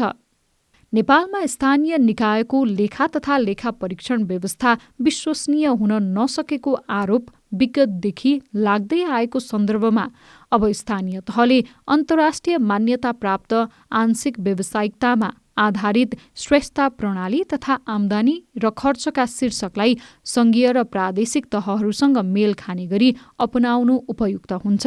यसले गर्दा मुलुकको सार्वजनिक क्षेत्रको आयव्ययको ठाडो तेर्सो प्रतिवेदनमा एक रूपमा ल्याउन सजिलो हुनका साथै कुल आम्दानी र खर्चको हिसाब गर्न सजिलो हुन्छ। अन्तिम लेखा परीक्षण संविधानले नै महालेखा परीक्षकबाट हुने भनेकाले विश्वसनीयतामा आशंका हटेको छ भने आन्तरिक लेखा परीक्षणलाई विश्वासयोग्य बनाउन मानक र मापदण्ड बनाई लागू गर्नु उपयुक्त हुन्छ। स्थानीय तहको क्षमता विकास पुनर्संरचना पछिका स्थानीय तहहरूको संगठन संरचना, मानव संसाधन, आधुनिक सूचना प्रणाली, आन्तरिक तथा बाह्य सञ्चार, सार्वजनिक लेखा व्यवस्थाको विश्वसनीयता र जनताप्रतिको उत्तरदायित्व निर्वाह जस्ता विषयमा उच्च स्तरीय सिप र क्षमतायुक्त जनशक्ति र कार्यमूलक नतिजामुखी संगठन आवश्यक पर्छ। यसका लागि निश्चित अवधिसम्म आवश्यक स्रोत र साधनको सुनिश्चितता हुन आवश्यक छ। स्थानीय सरकार जनताको सबैभन्दा नजिकको सरकार हुने भएकाले जनतालाई सरकारको अनुभूति दिने र लोकतान्त्रिक प्रक्रियालाई सुदृढ बनाउने तरिकाले संरचना निर्माणलाई पनि आधार मानिएको छ। स्थानीय तहको एकल र साझा अधिकारको वर्गीकरण यसलाई तालिकामा प्रस्ट्याउँदा कार्य समूह, कानून तथा न्याय सम्पादन, संविधान अनुसारका कार्य, कानून निर्माण, गाउँसभा, नगरसभा, जिल्ला सभा, स्थानीय अदालत, मेलमिलाप र मध्यस्थताको व्यवस्थापन, मौलिक हकको सुरक्षा, नीति तथा निर्देशक सिद्धान्तको कार्यान्वयन।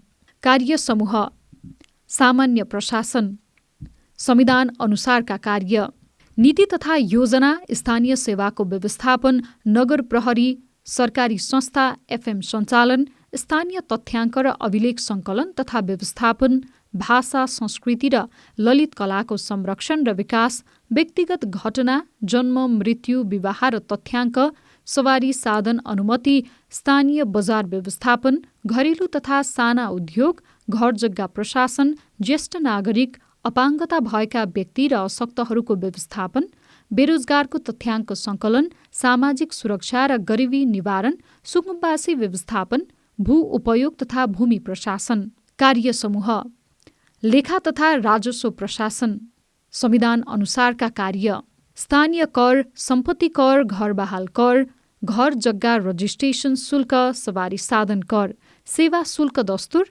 पर्यटन शुल्क, विज्ञापन कर, व्यवसाय कर, भूमि कर, दण्ड जरिवाना, मनोरञ्जन कर। कार्य समूह पूर्वाधार विकास, संविधान अनुसारका कार्य, स्थानीय स्तरको विकास आयोजना तथा परियोजनाहरू, स्थानीय सडक, ग्रामीण सडक, कृषि सडक, सिँचाइ, खानेपानी, साना जलविद्युत आयोजना, वैकल्पिक ऊर्जा, शहरी विकास भवन तथा भौतिक संरचना निर्माण, विपद व्यवस्थापन। कार्य समूह कृषि, वन तथा वातावरण, संविधान अनुसारका कार्य, कृषि तथा पशुपालन, कृषि उत्पादन र व्यवस्थापन, पशु स्वास्थ्य, कृषि प्रसारको व्यवस्थापन, सञ्चालन र नियन्त्रण, जलाधार, वन्यजन्तु, खानी तथा खनिज पदार्थको संरक्षण, वन जङ्गल, वन्यजन्तु, चराचुरुङ्गी, जल उपयोग, वातावरण, पर्यावरण र जैविक विविधता।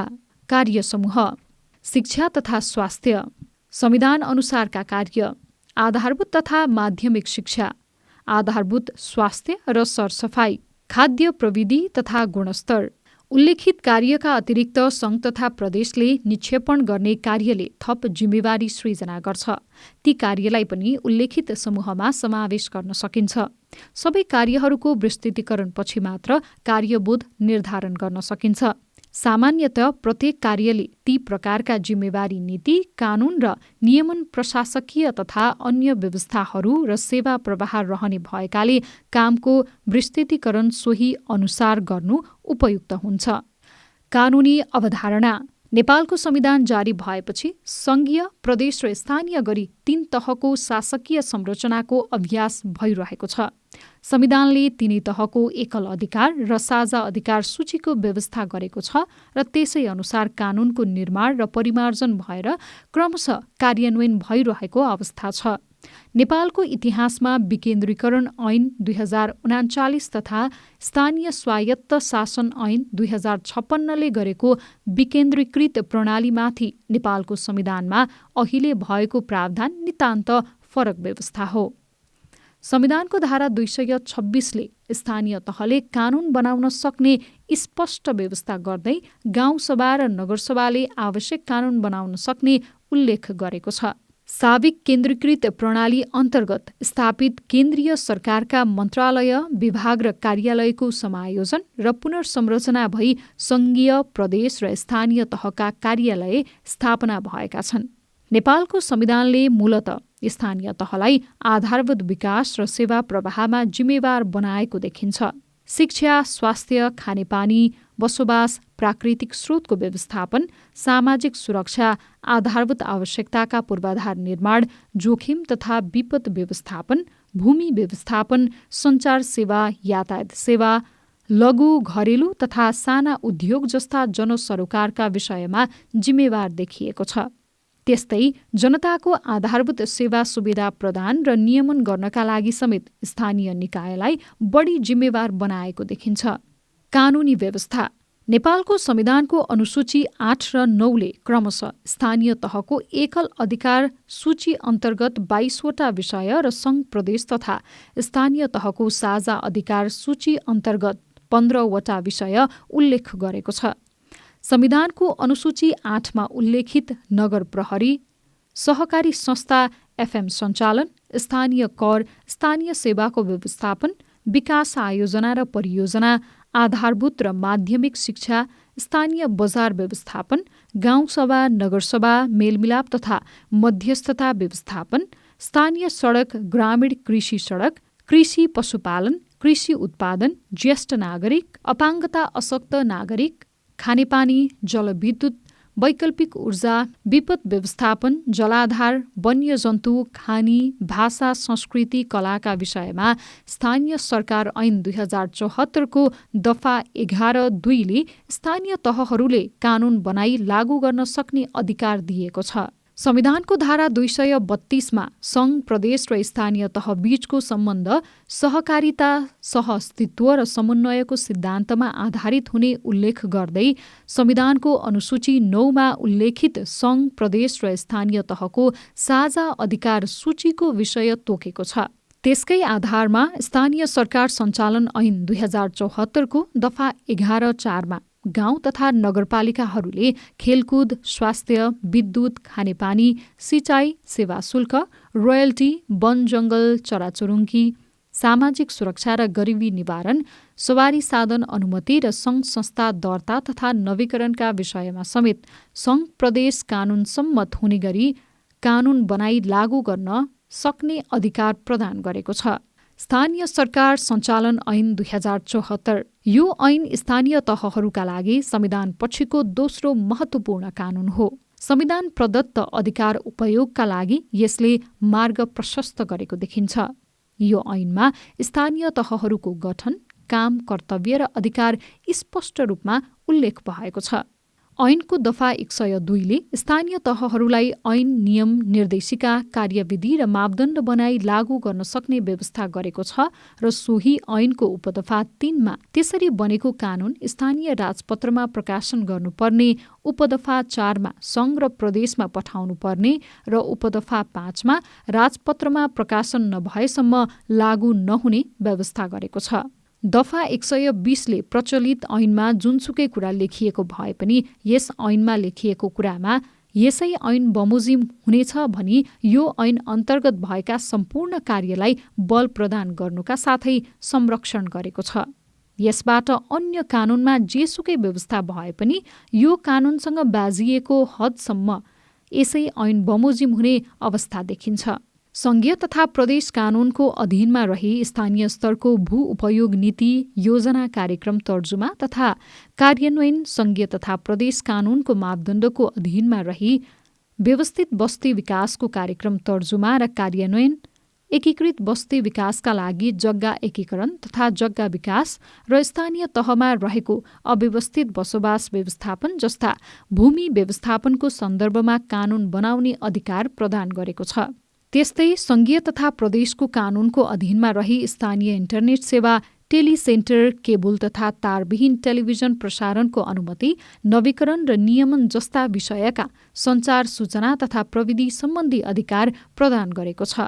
स्थानीय बस, ट्रली बस, ट्राम जस्ता मध्यम क्षमताका मास ट्रान्सपोर्ट प्रणालीको नीति, मापदण्ड तथा योजना, कार्यान्वयन, अनुगमन र नियमन, स्थानीय रेल पूर्वाधारको उपयोग तथा महानगरीय क्षेत्रभित्र सहरी रेल सेवाको सञ्चालन, व्यवस्थापन, मर्मत, सम्भार, समन्वय, साझेदारी र सहकार्य जस्ता यातायात सम्बन्धी र लघु घरेलु उद्योगको दर्ता, नवीकरण, खारेजी, नियमन, विकास प्रवर्धन र व्यवस्थापन तथा उद्यमशीलताको विकास र प्रवर्धन गर्न साना तथा घरेलु उद्योग विकास सम्बन्धी कानून बनाउन सक्ने अधिकार समेत दिएको देखिन्छ।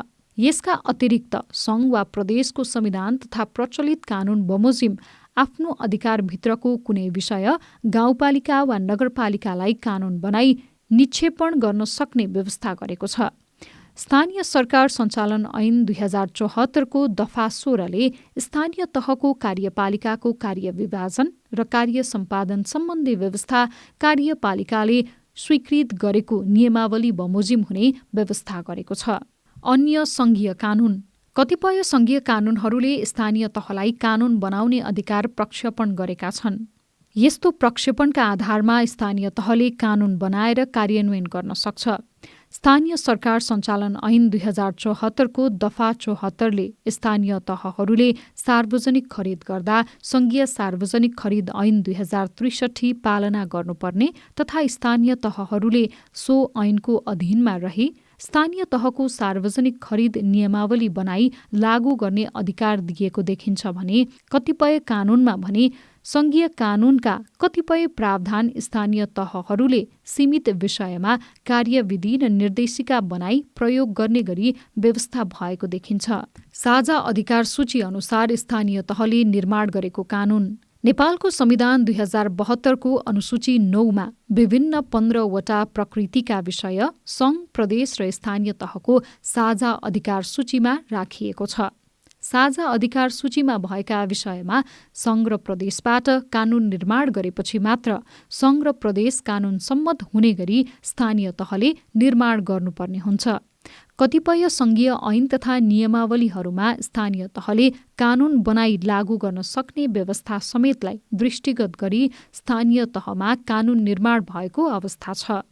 नमुना गाउँ तथा नगरपालिकाबाट जारी भएका कानूनहरूको समष्टिगत अध्ययनका क्रममा सङ्घ, प्रदेश र स्थानीय तहको साझा अधिकार सूचीमा आबद्ध गरिएका सहकारी, शिक्षा, स्वास्थ्य, कृषि, खानेपानी, ऊर्जा, सिँचाइ, खानी तथा खनिज र विपद व्यवस्थापन जस्ता विषय स्थानीय तहको एकल अधिकार सूचीमा पनि समावेश छन्, जसकारण स्थानीय तहबाट निर्माण भएका कतिपय कानूनले तत्कालको आवश्यकता पूरा गरेको हुँदा तत् क्षेत्रमा न्यून मात्रामा कानूनहरू निर्माण भएका छन्। एकल अधिकार सूची अनुसार स्थानीय तहले निर्माण गरेको कानून। नेपालको संविधान 2072 को अनुसूची 8मा विभिन्न 22 प्रकारका विषयमा स्थानीय तहको एकल अधिकार सूचीको विषय समावेश गरिएको छ। एकल अधिकार सूचीमा समावेश भएका मध्ये स्थानीय आवश्यकतालाई ध्यानमा राखी गाउँ तथा नगरपालिकाहरूले आआफ्नो प्राथमिकताका आधारमा ऐन, नियम, कार्यविधि र निर्देशिकाहरू जारी गरेका छन्।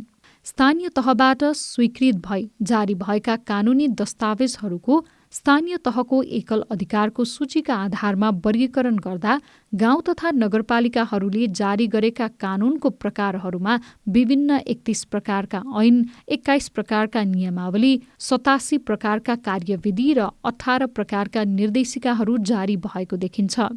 जारी भएका कानूनहरूमा कार्यविधिकै वर्चस्व देखिन्छ भने स्थानीय आवश्यकताका आधारमा गाउँ तथा नगरपालिकाहरूको आआफ्नो प्रकारका कानूनहरू रहेका छन्। सङ्घीय मामिला तथा सामान्य प्रशासन मन्त्रालयबाट सहजीकरणका लागि उपलब्ध कानूनका अतिरिक्त अन्य कानूनहरूको बाहुल्य देखिँदा कुन कुन गाउँ तथा नगरपालिकाहरूले के कसको सहयोग प्राप्त गरी कानून निर्माण गरेका हुन् वा आफै मस्यौदा तयार पारेका हुन् यकिन हुन जरुरी हुन्छ।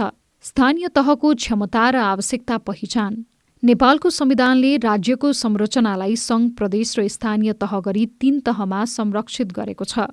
मुलुकमा सङ्घीय प्रणालीको कार्यान्वयनसँगै स्थानीय तहमा निर्वाचित जनप्रतिनिधिले पहिलो 5 वर्षे कार्यकाल सकेर दोस्रो कार्यकालका लागि शासकीय अभ्यास सुरु गरेका छन्। नेपालको संविधान कार्यान्वयनमा आएको 7 वर्षको अवधिमा स्थानीय तहमा कार्यपालिकीय, व्यवस्थापकीय र न्यायिक कार्य सम्पादनका अभ्यास भइरहेका छन्।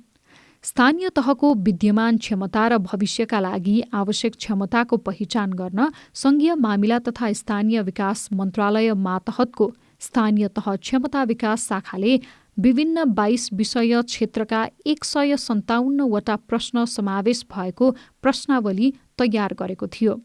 यसरी तयार गरिएका प्रश्नावलीहरू सबै स्थानीय तहमा उपलब्ध गराइएको भए पनि अध्ययन प्रतिवेदन तयार गर्ने समयसम्म उत्तर प्राप्त भएका 26 वटा नगरपालिका र 55 वटा गाउँपालिका गरी 81 वटा स्थानीय तहको विवरणलाई यस प्रतिवेदनमा समेटिएको छ।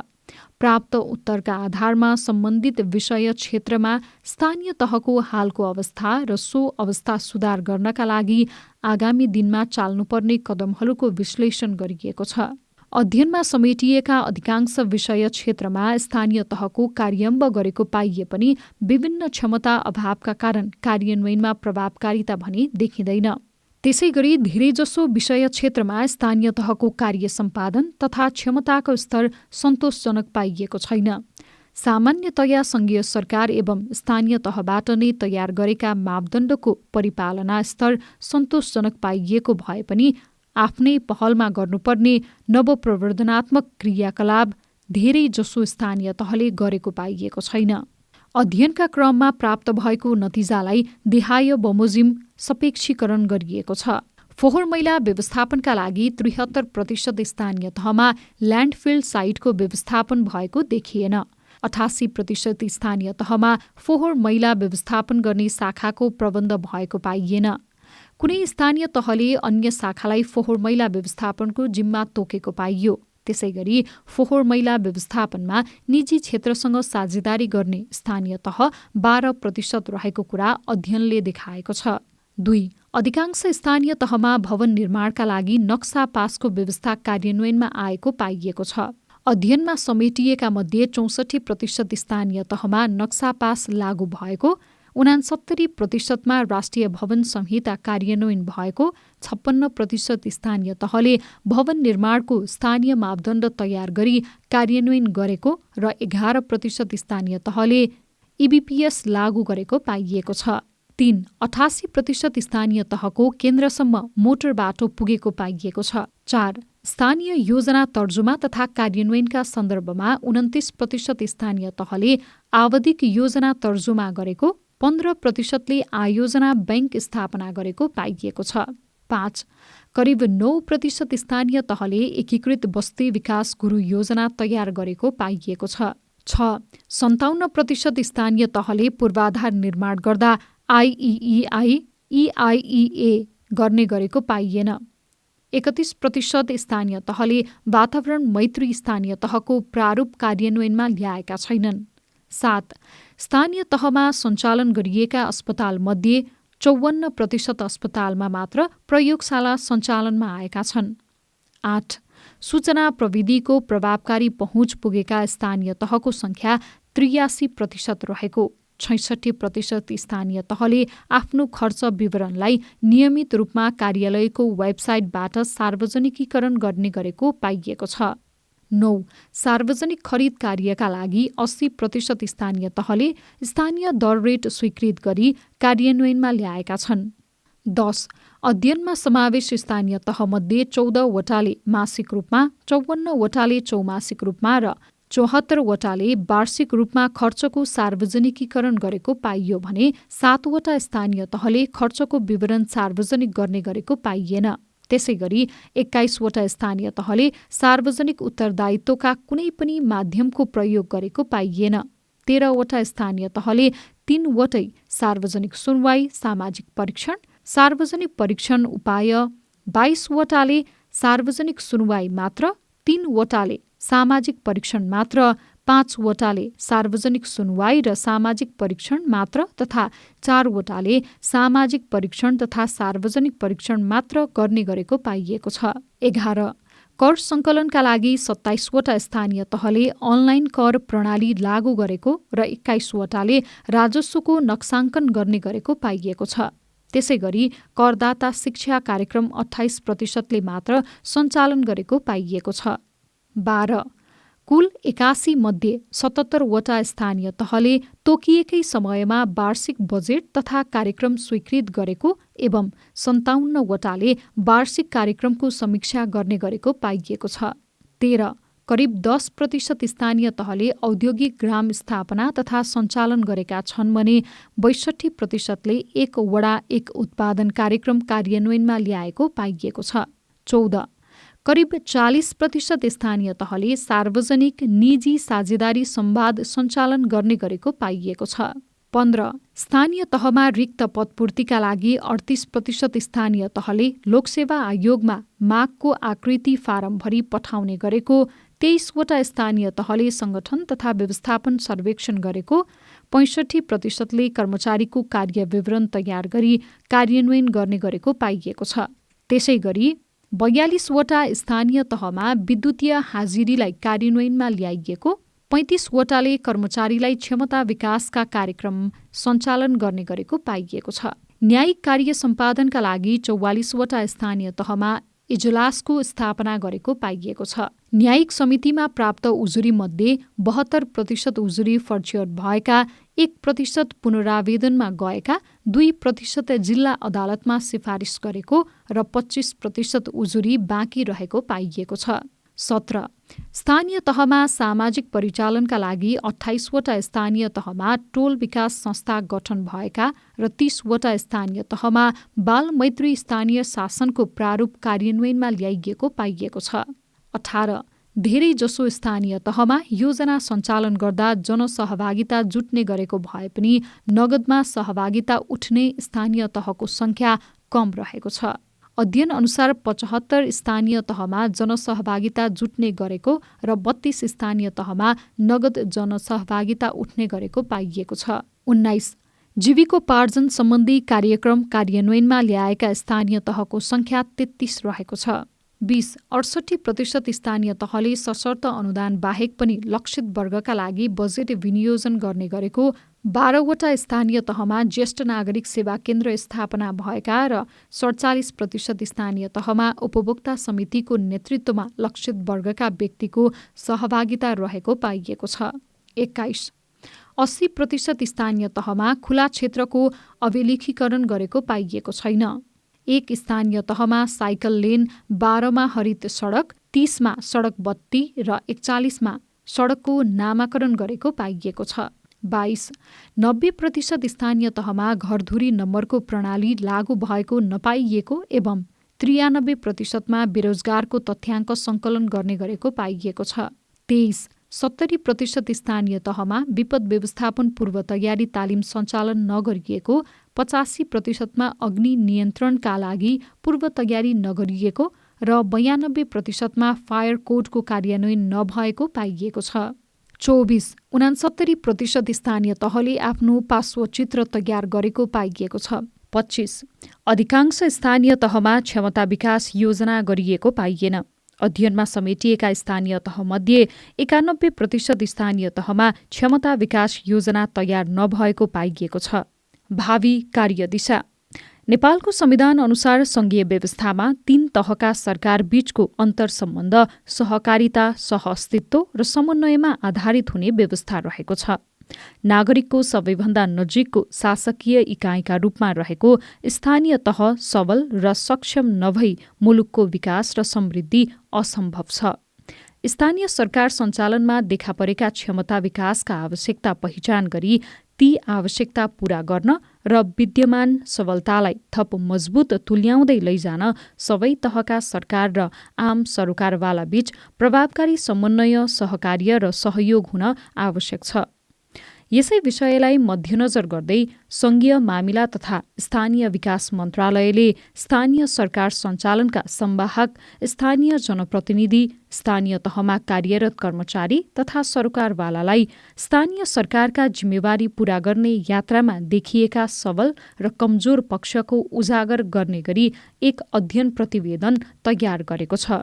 अध्ययनले औल्याएका विषय क्षेत्रगत आवश्यकतालाई सङ्घ तथा प्रदेशको सहयोग र सहकार्य, सरोकारवाला पक्षको निरन्तर पृष्ठपोषण र स्थानीय तहको आत्मासाथ सहितको सबल कार्यान्वयनले नै सबै स्थानीय तहको क्षमता विकास हुने विश्वास लिइएको छ। उल्लिखित विश्लेषणका आधारमा स्थानीय तहको क्षमता सुदृढ गर्दै कार्य सम्पादनलाई थप प्रभावकारी तुल्याउनका लागि आगामी दिनमा देहाय बमोजिम गर्न आवश्यक देखिन्छ। 1 स्थानीय तहका लागि पहिचान गरिएका क्षमता विकास सम्बन्धी आवश्यकताका आधारमा प्राथमिकता निर्धारण सहित क्षमता विकास योजना तयार गरी कार्यान्वयन गर्ने। 2 स्थानीय तहको वस्तुस्थिति विवरण तथा दैनिक रूपमा सृजना हुने तथ्याङ्कको सङ्कलन र अद्यावधिकको कार्यलाई प्राथमिकताका साथ सञ्चालन गर्ने। 3 राष्ट्रिय प्राथमिकता र स्थानीय आवश्यकतालाई प्राथमिकता दिँदै दिगो विकासका लक्ष्यहरूको स्थानीयकरण गरी एकीकृत आवधिक योजना एवं विभिन्न विषय क्षेत्रगत दीर्घकालीन गुरु योजना निर्माण गरी विकास कार्य सम्पादन गर्ने। 4 स्थानीय तहका वार्षिक बजेट, नीति तथा कार्यक्रमलाई आवधिक योजना तथा क्षेत्रगत गुरु योजनाले परिलक्षित गरेका समष्टिगत लक्ष्यहरूसँग सामञ्जस्यता कायम हुने गरी तयार गर्ने। 5 स्थानीय तहका पदाधिकारी तथा कर्मचारीका लागि विभिन्न विषयमा क्षमता विकास सम्बन्धी योजना निर्माण गरी कार्यान्वयन गर्ने। 6 स्थानीय तहका लागि आवश्यक पर्ने जनशक्तिको योजना बनाई क्षमतावान जनशक्तिको पूर्तिको व्यवस्था मिलाउने। 7 स्थानीय तहको आर्थिक समृद्धिका लागि आर्थिक विकास सम्बन्धी नीति, रणनीति तथा कार्य योजना सहित स्थानीय आर्थिक विकासको प्रारूप तयार गरी कार्यान्वयन गर्ने। 8 भवन निर्माण सम्बन्धी राष्ट्रिय संहिताको प्रभावकारी पालना तथा स्थानीय भवन निर्माण मापदण्ड तयार गरी यसको कार्यान्वयन गर्ने। 9 स्थानीय तहमा निर्माण हुने सार्वजनिक तथा निजी आवास लगायत भवनको नक्सा पास अनिवार्य गरी सोही बमोजिम अनिवार्य रूपमा निर्माण सम्पन्न कागजात प्रदान गर्ने। 10 भौतिक पूर्वाधार विकासका क्षेत्रमा आवश्यक पर्ने दक्ष प्राविधिक जनशक्तिको सहज आपूर्तिको व्यवस्था मिलाउने। 11 सडक यातायात गुरु योजना लगायत गरी सोही बमोजिम सडकको क्षेत्र अधिकार कायम गरी कार्यान्वयन गर्ने। 12 स्थानीय तहका लागि तयार गरिएको वातावरण व्यवस्थापनका लागि वातावरण मैत्री स्थानीय शासनको प्रारूप तथा बाल मैत्री स्थानीय शासनको अनिवार्य रूपमा कार्यान्वयन गर्ने। 13. स्थानीय तहमा टोल विकास समितिको गठनलाई प्राथमिकता दिँदै यसका माध्यमबाट सामुदायिक परिचालनलाई प्रभावकारी तुल्याउने। 14. स्थानीय तहको कानून निर्माण तथा न्यायिक कार्य सम्पादनमा सङ्कलन जनशक्तिलाई क्षमता विकासका कार्यक्रम सञ्चालन गर्ने। 15. स्थानीय तहमा वित्तीय तथा प्रशासकीय सुशासन कायम गर्ने। 16. स्थानीय तहमा बढ्दै गइरहेको बेरोजुगो आयतनलाई घटाउनका लागि वित्तीय सुशासन प्रवर्धनका उपागमहरूको उपयोग गर्ने। 17. स्थानीय तहको संस्थागत क्षमता स्वमूल्याङ्कनका लागि मन्त्रालयबाट तयार गरिएको प्रणाली नियमित रूपमा अध्यावधिक गरी स्थानीय तहको क्षमता मूल्याङ्कन गर्ने। निष्कर्ष 1. स्थानीय तहहरू स्थानीय लोकतन्त्र, स्थानीय विकास, स्थानीय सेवा प्रवाह र स्थानीय शासनका केन्द्रबिन्दु हुन्। सङ्घीय संरचनामा सङ्घीयताको लाभ प्रत्यक्ष रूपमा अनुभूत गराउने पहिलो बिन्दु पनि हुन्। सङ्घीय संरचनाको प्रभावकारिता स्थानीय तहको प्रभावकारितामा समेत निर्भर रहनेछ। स्थानीय समृद्धि तथा दिगो विकासका लागि स्थानीय तहको क्षमता विकासमा लगानी बढाउनु अत्यावश्यक रहेको छ। 2. क्षमता विकासलाई तालिमको साँघुरो घेराबाट हेर्नु उपयुक्त हुन्न। स्थानीय क्षमता विकासलाई आम नागरिकको जीवनमा सकारात्मक परिवर्तन ल्याउने गरी क्रियाकलापका रूपमा हेर्नुपर्छ। स्थानीय तहको नतिजा क्षेत्रलाई स्थानीय सरकार सञ्चालन ऐन 2074, बाल मैत्री स्थानीय शासनको प्रारूप, स्थानीय सरकारको संस्थागत मूल्याङ्कन कार्यविधिको सूचक तथा स्थानीय तह वित्तीय सुशासन लेखाजोखाका सूचकले स्पष्ट गरेको छ। मूलतः स्थानीय तहको क्षमताको अवस्था यिनै दस्तावेजहरूको कार्यान्वयनमा निर्भर हुने भएकाले क्षमता विकासका कार्यक्रमको उपरोक्त सूचकको कार्यान्वयनमा सहयोग गर्नुपर्दछ। 3. स्थानीय तहको मानवीय शक्तिको क्षमता विकासका लागि प्रदेश सुशासन केन्द्रको अग्रगामी भूमिका रहेको छ। नेपाल सरकार र प्रदेश सरकारहरूले यस संस्थाको संस्थागत विकासका लागि लगानी गर्न सक्नुपर्दछ। कतिपय प्रदेशले यसलाई कानूनको निर्माणबाट संस्थागत गरेका छन् भने कतिपयले अझै पनि कार्यकारी आदेशबाटै सञ्चालन गरेका छन्। यस संस्थालाई कानूनद्वारा नै सशक्त बनाउन आवश्यक रहेको छ। 4. स्थानीय तहको कार्य सम्पादनको स्तरले मुलुकको समग्र समृद्धिको प्रतिनिधित्व गरेको हुन्छ। यसर्थ स्थानीय तह सबल, सक्षम, क्षमतावान, सुशासनयुक्त र प्रभावकारी हुनु मुलुकको सर्वाङ्गीण विकासका लागि अपरिहार्य रहेको छ।